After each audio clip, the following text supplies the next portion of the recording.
not as part of this research, but separately as an engagement, who were trying to be compliant with what this likely legislation would require, yet at the same time trying to make it not a burden on their practices and certainly not a burden on their clients. And they built a diagnostic.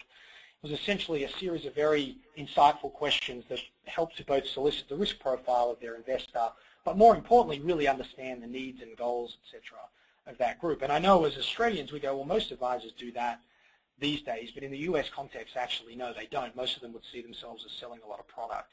And financial planning as a product and a concept is actually not very well represented in the US market. It's certainly not as much as you would think.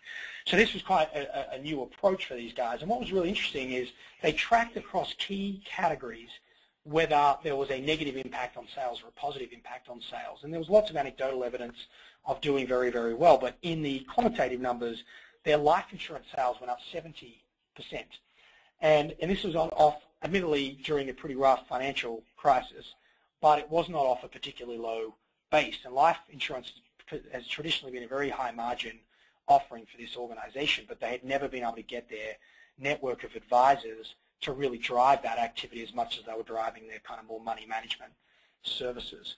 And just embracing a process that put the client at the center, that created much deeper insight, knowledge, information about that client, just that process had a 70% year-on-year increase for that organization. We studied a commercial or promotional goods company. Now, if there's ever a commoditized products category, it's, you know, branded pens and cups. But this is a $300 million organization that does very, very large sort of merchandise programs for Starbucks, for FedEx, for NASCAR, for Coca-Cola.